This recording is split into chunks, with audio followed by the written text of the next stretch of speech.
Κυρίες και κύριοι, καλώς ήρθατε. Κύριε πρώην Πρωθυπουργέ, κύριε πρώην Πρόεδρε της Βουλής, κύριοι Υπουργοί και προφανώς εσείς, κυρίες και κύριοι, που γεμίσατε την αίθουσα του Μεγάλου Μουσικής.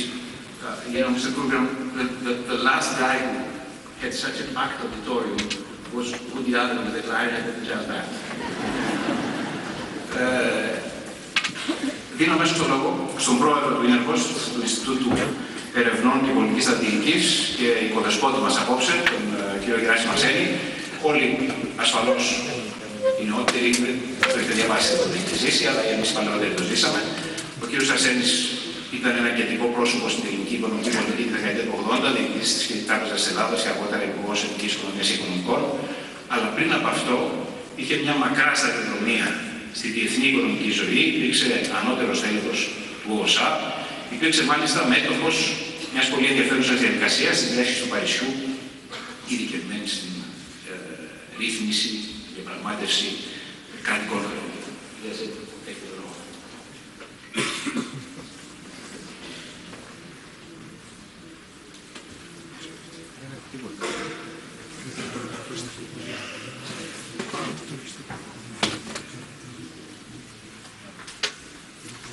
Κύριοι Υπουργοί, κύριοι πρώην Πρωθυπουργέ, κύριοι βουλευτές, κύριοι πρέσβεις, κυρίες και κύριοι, αγαπητοί φίλοι, εκ μέρους του ΙΝΕΡΠΟΣ σας καλωσορίζω στη σημερινή εκδήλωση. Η μεγάλη συμμετοχή στην εκδήλωση εκφράζει σίγουρα το ζωηρό ενδιαφέρον για το θέμα Europe What Next, αλλά κυρίως το σεβασμό, τη βαθύτατη εκτίμηση και την αγάπη που τρέφει το ελληνικό κοινό για τον ομιλητή μας, τον καθηγητή Krugman. You see, Paul, here in Greece you are a household word.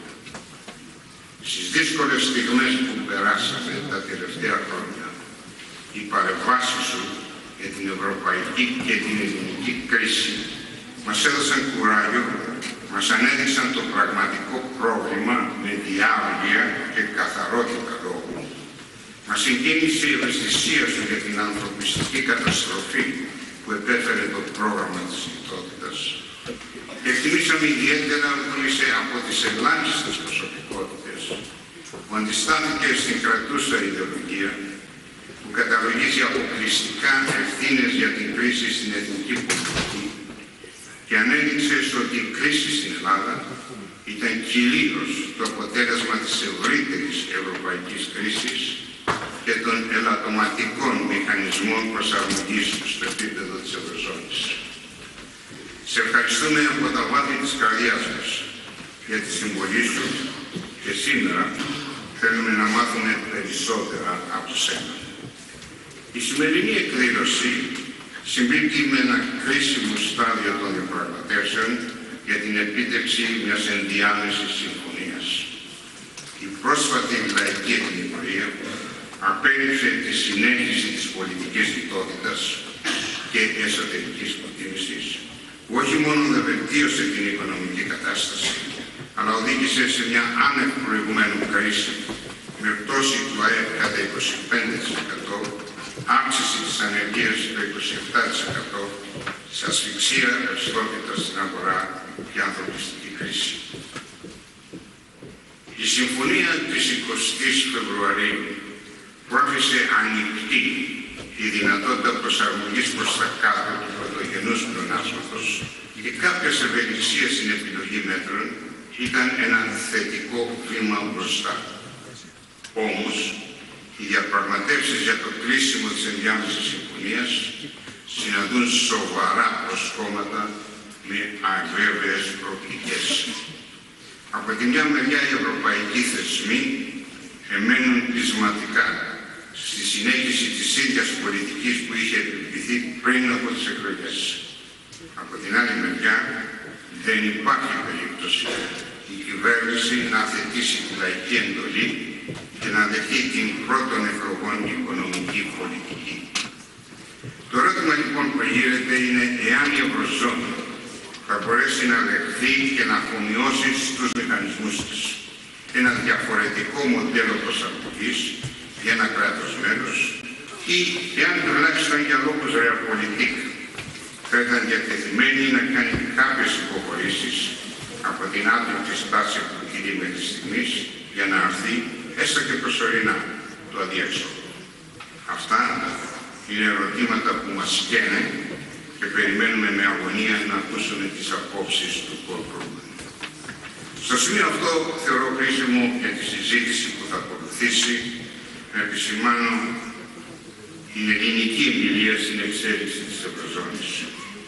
Εμείς στην Ελλάδα δεχθήκαμε την Ευρωπαϊκή Ένωση πρωτίστως ως πολιτικό διακύβευμα.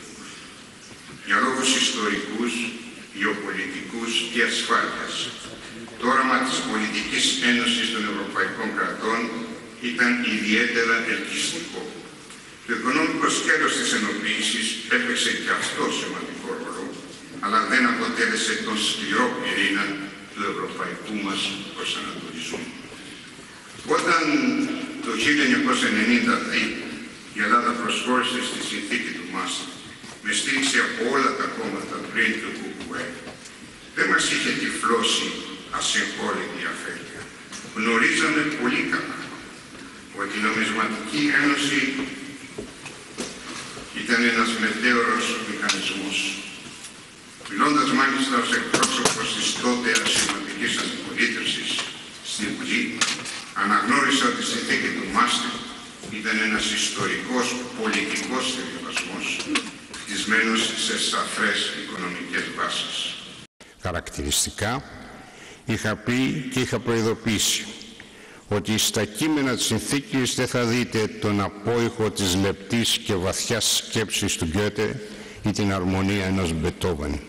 Θα αισθανθείτε όμως δυνατά το βαρύ χέρι του Γερμανού τραπεζίτη.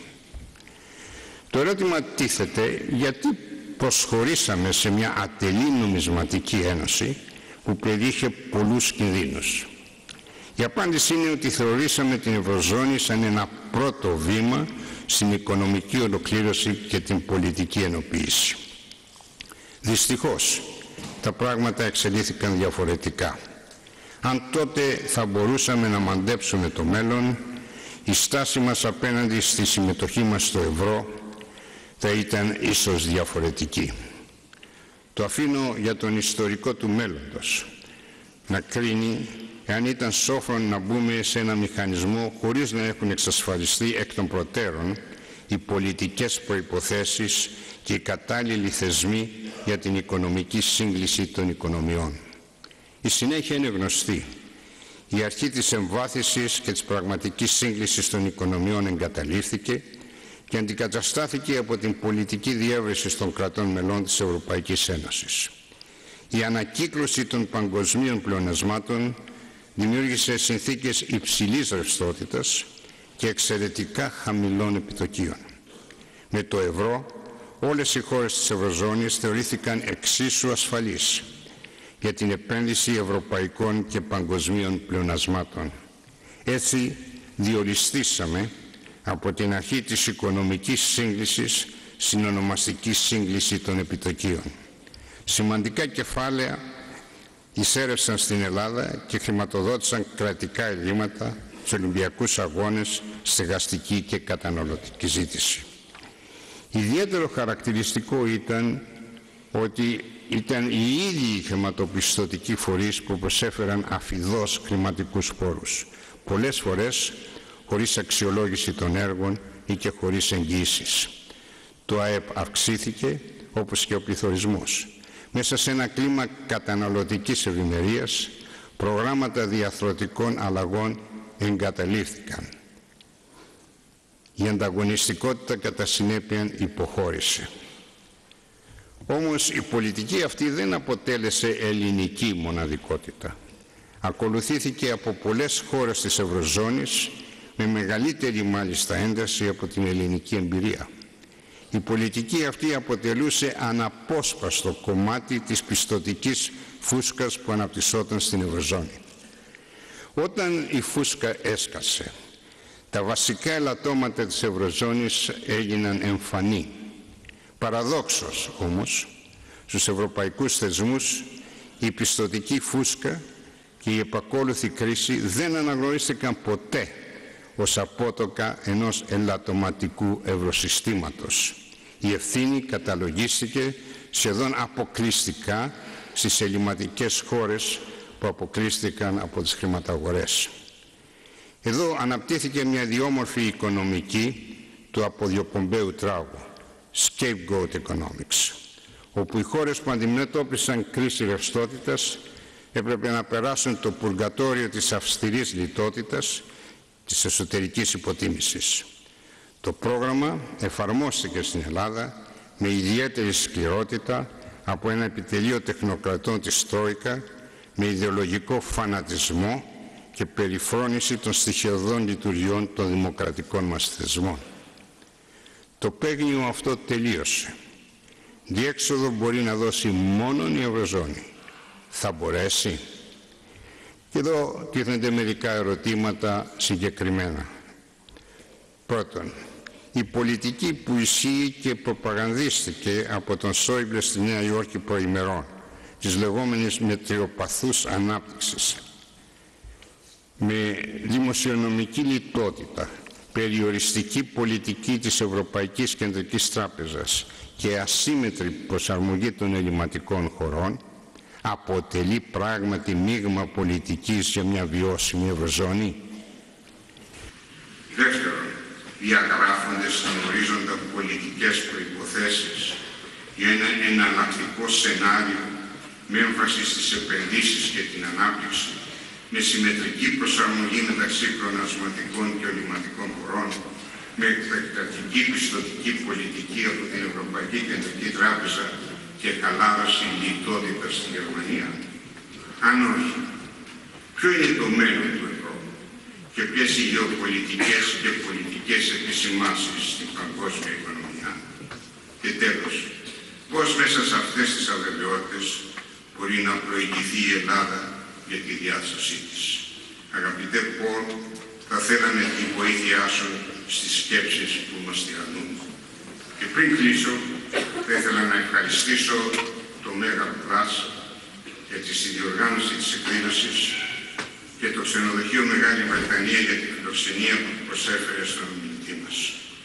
Τέλος, θέλω να ευχαριστήσω θερμότατα το μεγάλο χορηγό της εκδήλωσής μας, τον ίδιο τον ομιλητή, καθηγητή τον Krugman, που δέχτηκε να έρθει να μας μιλήσει αφιλοκερδός. Σας ευχαριστώ.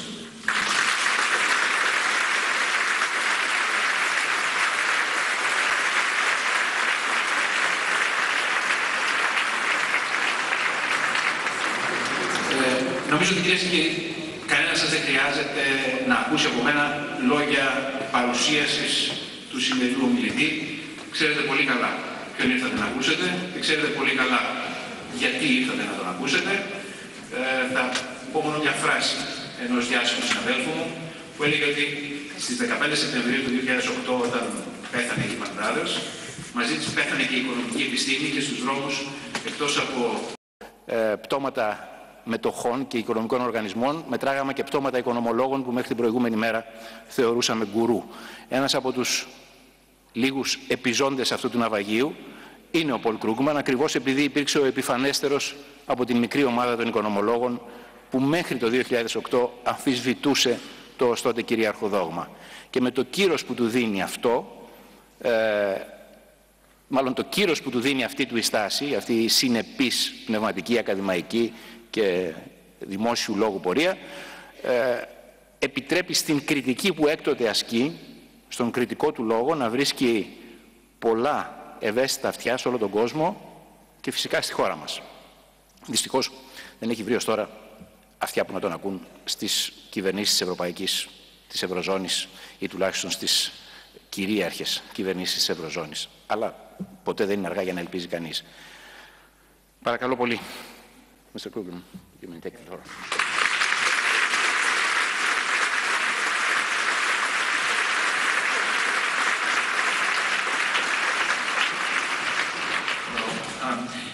Thanks to the organizers, thanks to everyone who's here, yes, it's a great honor to be asked to talk, particularly at this juncture. It's also, I think, a little bit of a responsibility. We all need to now be very serious about what we say. There are decisions will need to be taken here and all throughout Europe. Let me just, before I begin on the substance, let me just say a word about my status as an American commenting on European affairs. Sometimes I find that people in Europe don't think that those of us who are on the other side of the Atlantic can't really appreciate what this is all about. But I hope that's not true. I certainly understand, and everyone I respect understands, that the European project is a terribly important thing, and it's something in which all of us have a great stake. This process that began more than 60 years ago with the coal and steel community, the process of building peace and prosperity and democracy through closer integration. Taking Europe together economically, taking it together politically, trying to ensure that the terrible things that made up much of the history of Europe in the first half of the 20th century will never happen again. This is something that we have to support. This is something that's terribly important. It needs to be done with great care. It needs to be supported from the U.S. side of the Atlantic. And it requires goodwill, of which I believe there is a lot. There are of course, not everybody involved in this story is a good person, but many of them are. Even some people who have had very bad ideas, I think, are good people trying to do the right thing, but just not getting the story right. But there is a tremendous amount of goodwill, and it's something that we all want to see succeed. It's actually terribly important. This Europe, the European idea, really is as important to all of us. It's as important to the world as it is to Europe. So I come from that position of great sympathy and wanting this thing to work. When I came up with a title for this talk, the title is advised. When I say "now what," that's not just an idle sort of "now what." I'm trying to convey the sense that we need to understand the past. We need to understand all the things that have gone wrong these past 6 years or so in European policy and in the European economy. But we need to make decisions. We need to say what we want, or those of us who, I don't make decisions. I just say things from the sidelines. But in terms of figuring out what should happen, we do need to look forward. Things are not, you don't get to run history over again. There is, as our opening speaker suggested, there is a pretty good argument that says that the euro was a mistake, that this was not something that should have been done. In fact, there were quite a few people, including myself, who were skeptical about the project. But we don't have that option. We don't have the option of never having had the euro, and having it fail is very, very different from never doing it in the first place. So you will need to look forward. There is an argument, which I think we could have a real fight about, of whether the enormous sacrifices that this country has made over the past 5 years in order to stay within the euro system were worth it. You can make the case, I think we'll never know the answer, you can make the case that had anyone been prepared to contemplate it, some kind of exit in 2010 or 2011 that would have radically changed the course of events might have been in the end better than the incredible nightmare that Greece has gone through. But that is also not on the table. And just to get to where I will get after I've done some more discussion, I think it is now crucial in some ways almost more crucial for the critics of policy in the past than for its supporters. But it's crucial to understand that I think the great bulk of the necessary pain of the course that Greece chose, for better or for worse, has already happened. That at this point, we're not talking really about, we should not be thinking that we're talking about hard choices and the need for a lot more sacrifice.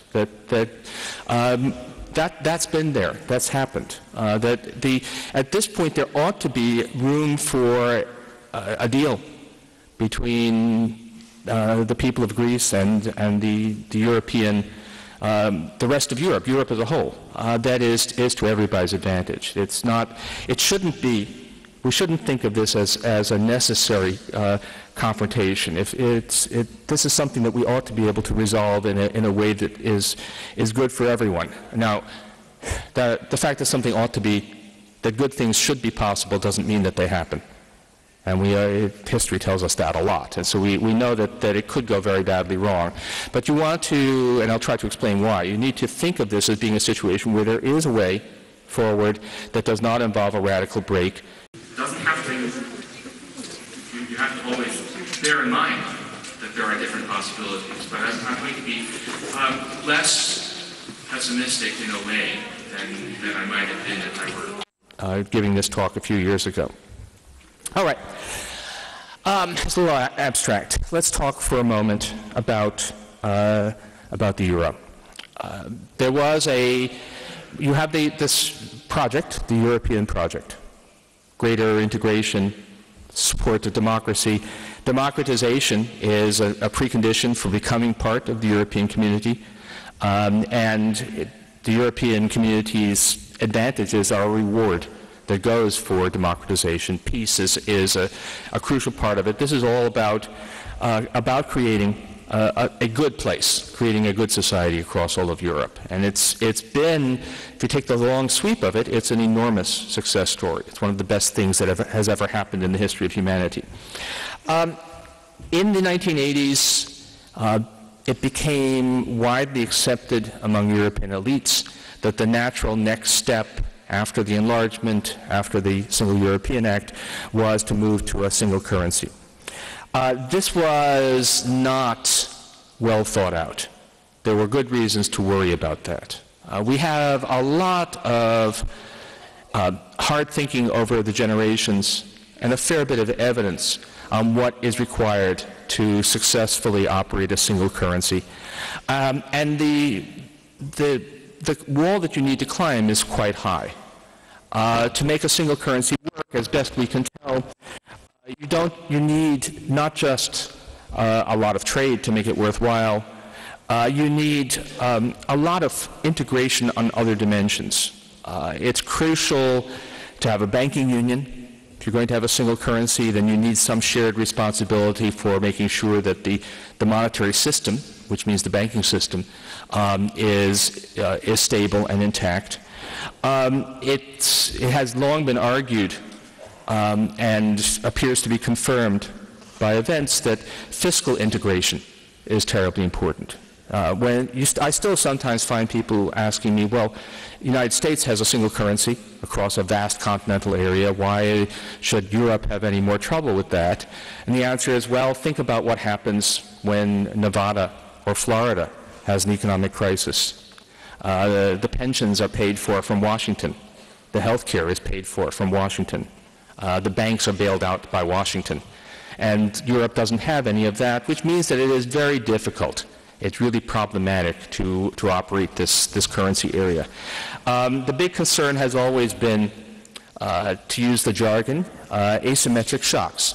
What happens if something happens in part of your currency area that doesn't happen in the rest? And back when the euro was being devised, there were people who would say that, well, I don't believe there will be major asymmetric shocks within Europe. And as it turns out, the euro itself generated the asymmetric shock that has now caused so much trouble. The creation of the euro led to a excessively optimistic belief that intercountry risk had gone away. It led to a dramatic fall in interest rates in Southern Europe. Large amounts of money poured in. Different uses of that money. Here, some of it, not all of it, some of it was used for deficits on the part of the government. In Spain, it was overwhelmingly a housing boom. In Portugal, a little bit more complex than all of that. But basically, the euro created excessive optimism. Vast sums of money flowed from north to south. Incidentally, and this is a little bit relevant, it wasn't just the economies receiving the inflows that were affected favorably in the short run by all of that. That was terribly important for the countries of the core. Germany was actually in a rather stagnant economy in the late 1990s, and it was able to come out of that in large part because it was able to export to the countries of Southern Europe that were receiving such large inflows of capital. But it was not sustainable.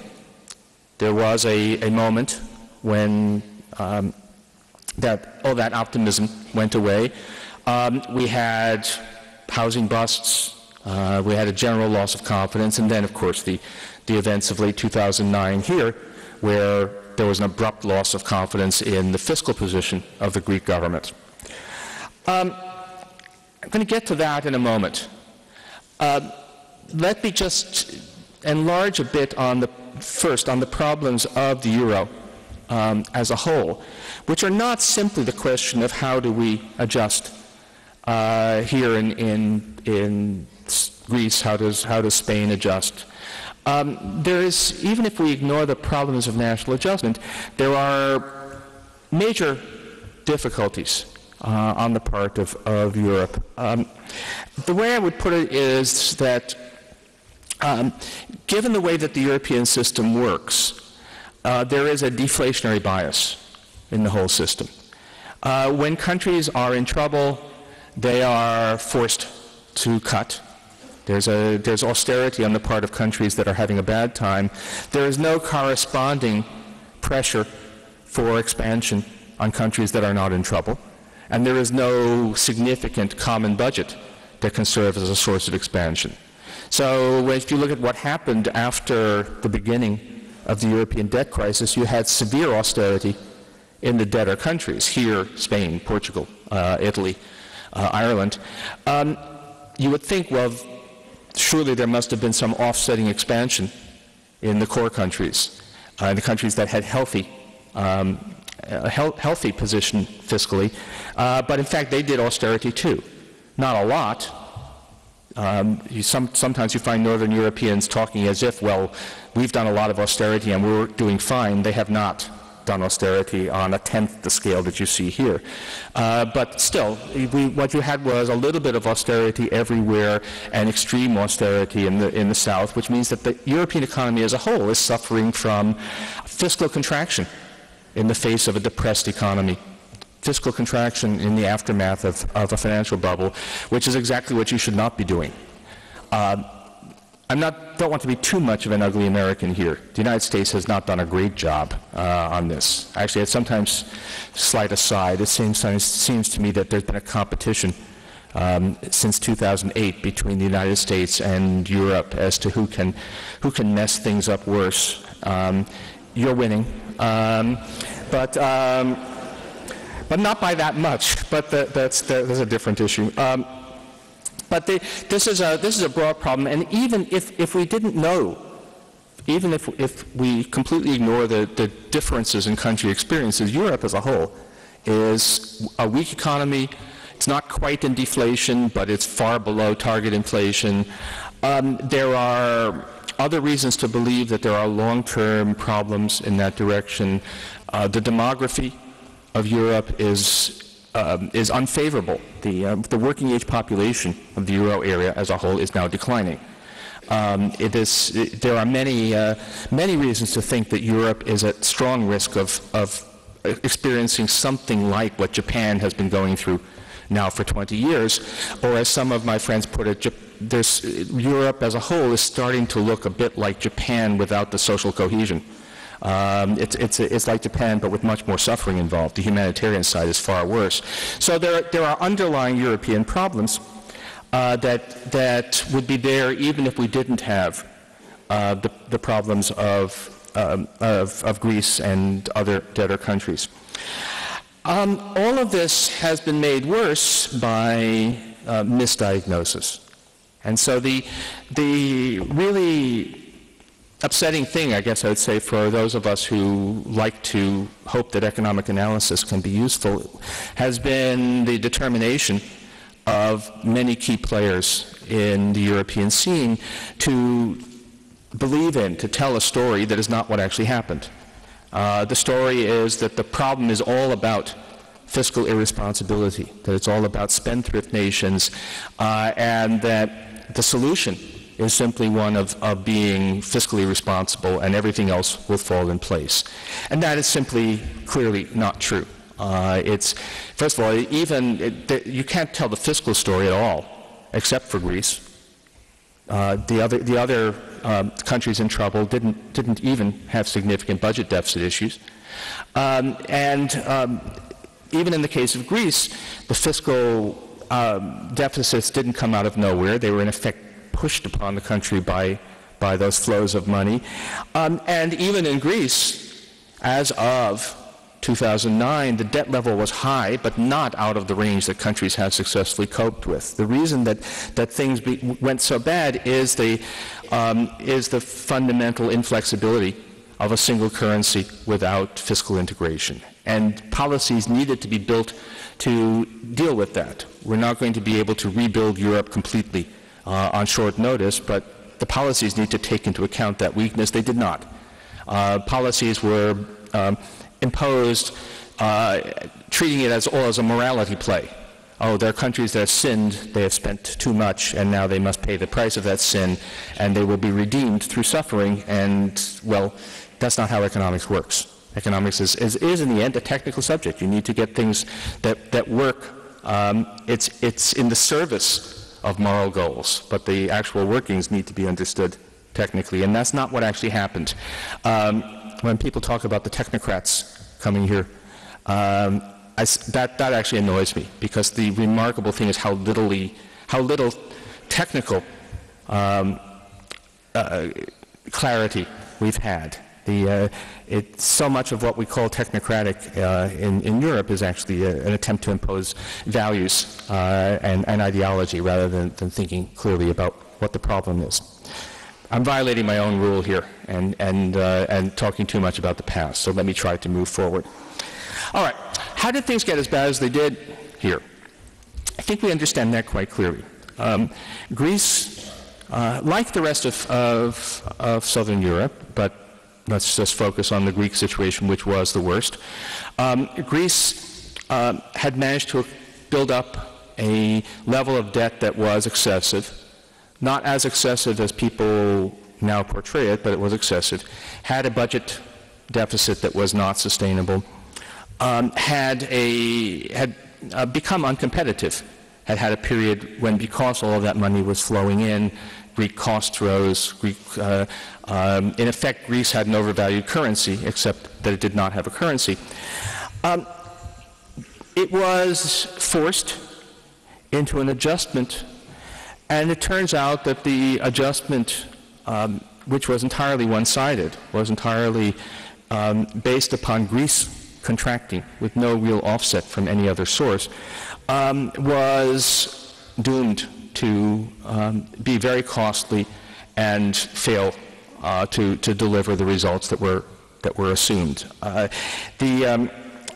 Greece slashed spending, raised taxes, made an extraordinary fiscal adjustment. Every time I hear somebody say, well, Greece hasn't really adjusted, I say, have you looked at the size of those fiscal changes? They are on a level that would be utterly inconceivable if someone suggested them for the United States. We've been talking about finding $3 trillion a year in spending cuts and tax increases. We could not do that. But those enormous adjustments, of course, because you should know that this isn't of course, led to a severe downturn, led to a depression-level slump.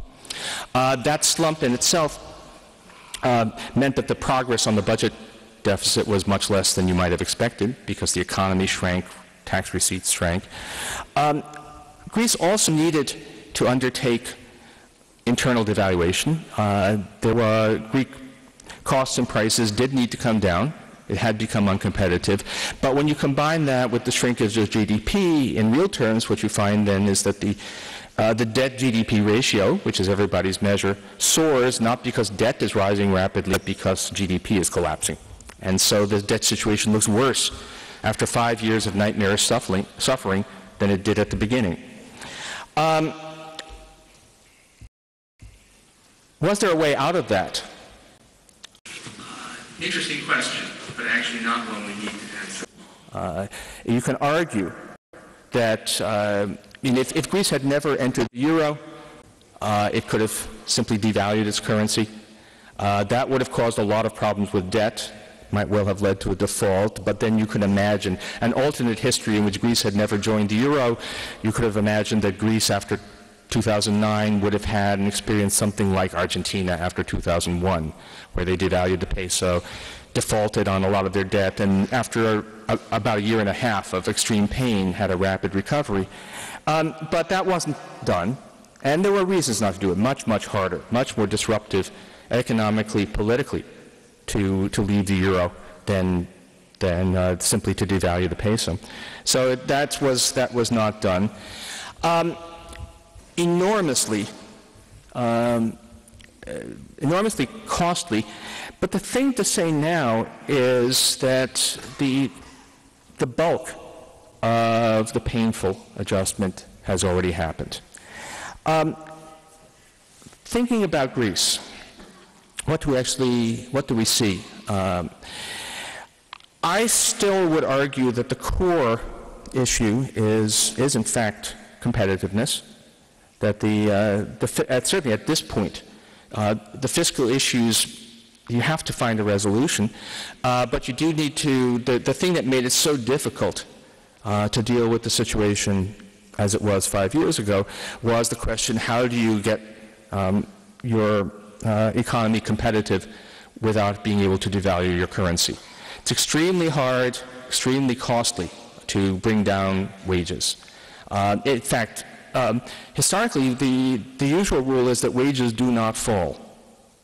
Private sector wages, you can slash the wages of government employees, but private sector wages hardly ever fall. They hardly ever fall even in countries that are supposed to have highly flexible labor markets and countries that are suffering substantial austerity. So if you look, for example, at Ireland, which is now regarded very favorably, although the truth is they had a terrible time and are only partly recovered, Irish wages never really fell. Greece, on the other hand, has achieved at this point a very large fall in wages. Greece is a very low-cost place now. That hasn't been fully reflected in exports, partly because of the instability and the uncertainty, but if we try to use any kind of attempt to estimate how much adjustment Greece needed to make, Greece must have done most of it already. So the argument that we need a devaluation is much less compelling now than it was 5 years ago. Greece has achieved an extraordinary adjustment at incredible cost. On the fiscal position, again, Greece has made enormous strides. If the Greek economy were anywhere close to full employment, it would have a huge primary surplus. It would be rapidly reducing the debt burden. But of course, it's not anywhere near full employment because all of these things accumulate to keep the economy deeply depressed. Question you should ask is, what would it take to make a tolerable outcome looking forwards? And the answer is really not that much. I shouldn't say that. If I really wanted Greece to quickly recover, then you would want to have a major, immediate gain in cost competitiveness. You would want a huge export boom. You would want all kinds of things. But if we ask, what would it take to have Greece finally start to see clear, perceptible improvements in its position, all it would really take, I think at this point, not I think, I would strongly argue that the data, the evidence suggests, all it would really take is an end to the regime of ever harsher austerity. It's not really a very hard hill to climb to make a lot of progress. From Greece's point of view, should something more drastic be sought? You could still say, well, look at other countries that did have their own currency There are not a lot, but some countries that, if you want an example of a very different path, very small country, but still Iceland still had its currency. Greece has taken 5 years of nightmare to achieve something like a 20 or 25% internal devaluation. Iceland achieved a 50% external devaluation overnight. They just let the krona fall. So that would be something that you might want, say, why can't we have that? But the answer is, like it or not, Greece is deeply bound into the euro system now. Even those of us, I thought the euro was a bad idea. I was wrong. It was actually a terrible idea. So it should not have happened, but that doesn't mean that starting from here you can just wave it away. It may come to that. Anything can happen now. But if anyone, Greece or anyone else, because this story will not end this year, even if things go well in Greece, there will be other bumps in the road. Leaving the euro would be enormously disruptive. Maybe at the other end, one would come out with some advantages, but it would be enormously disruptive. It's not something you want to do unless it's really, really necessary. Think about it from the point of view of the Europeans, or think about it from the point of view, if you like, of the creditor countries. What is their position? Should they want ever more intense austerity from Greece? Is it to their advantage to insist on ever more efforts to pay a bit more on the debt? And the answer surely is no. The money involved is not large. It's always, in the first place, it's not possible to extract more from this country, given the suffering it's experienced. And it's not important to the economies. That the money is not something that Northern Europe needs. The effort is not something that helps Northern Europe. In fact, it is in fact something of a drag, because the European economy as a whole remains weak, and part of that reflects the weakness of Greece and other debtor countries spilling back to the countries of the core. Is it to the advantage of the rest of Europe to make it possible for Greece to stay within the euro? And the answer is, oh yes, very much so. A Greek departure from the euro would be enormously disruptive here, but it would also be enormously disruptive on the system. You have this, I think, dangerous complacency that among some people in Europe, that, oh, well, we've got this thing under control, and even if there's some kind of breakup with Greece, it will not spill over, there won't be side effects. That is extremely foolish. Maybe they wouldn't be as bad as they would have been in 2011, but they're unpredictable, they're large, and once it becomes clear that the euro system is not, in fact, a permanent workable arrangement, you're just setting things up for many more disasters in the future.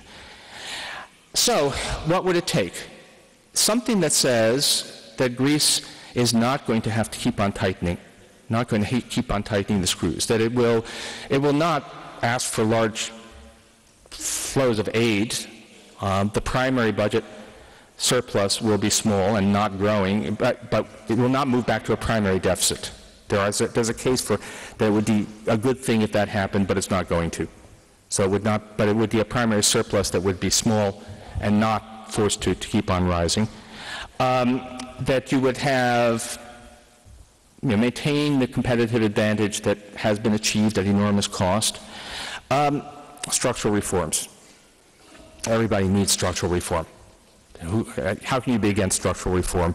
But to make that a big issue, a big source of contention, is, I have to say, extremely dubious at this point. Greece has done a lot of reform. Again, if you look at when people start to say it hasn't, they just haven't looked at the realities.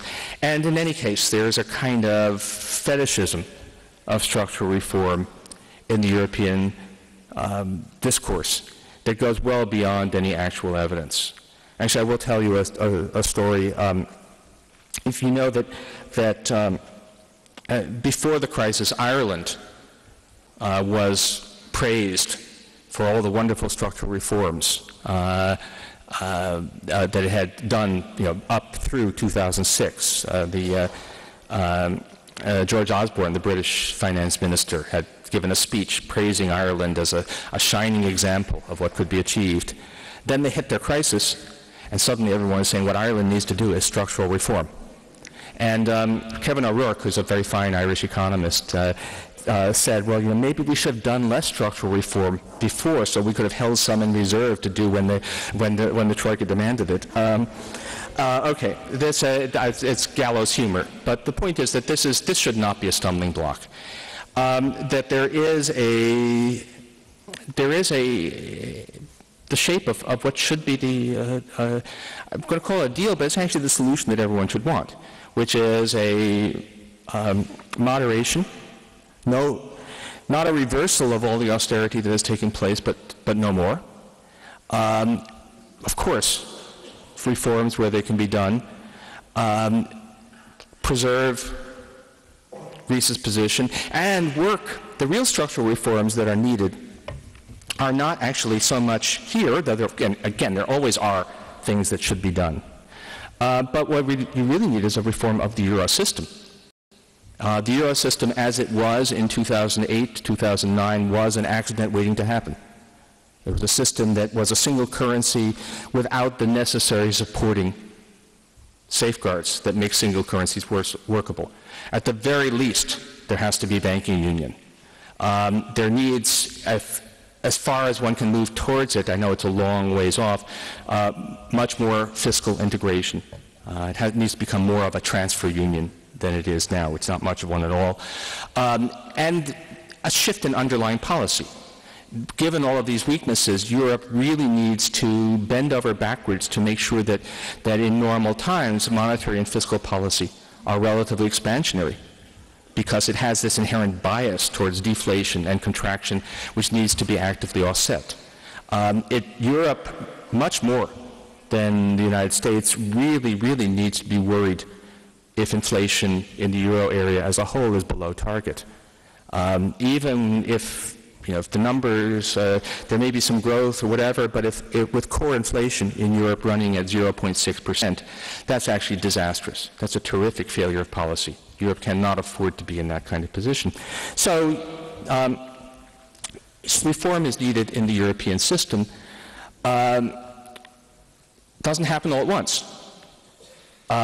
So it is crucial from everybody's point of view. I mean everybody in Europe, but also those of us who care about the European project. It's crucial that Europe buy time, that it avoid having a disastrous crisis in one country or two countries or three countries, while the whole European system is gradually reformed to fix the problems that made this crisis possible. This should be easy. It should be clear that everything is in people's mutual self-interest. But of course, life isn't like that. And the things you need to worry about now are that rhetoric gets too heated. I have to say, I'm trying to be neutral, or at least open-minded here. There are statements that have been made on all sides that I regret, but I do find that the most alarming things that I see now are when officials who were architects of the extreme austerity policies continue to talk as if we have learned nothing from this experience.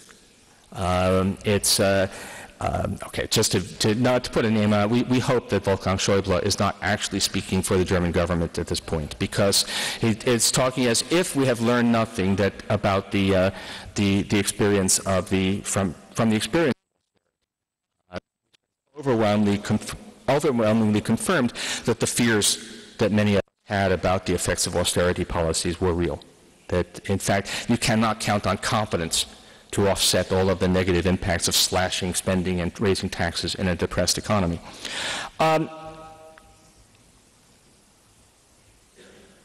There is, if I can say, I believe there's more support fundamentally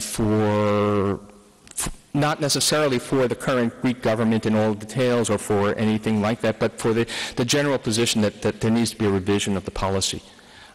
More support than you realize. I talk to people at the institutions, and if you have frank conversations at the European Central Bank, at the International Monetary Fund, they are quite sympathetic. Many central bankers are quite sympathetic. There is a lot of goodwill, a lot of people who would like to make this work. There should be a solution in there.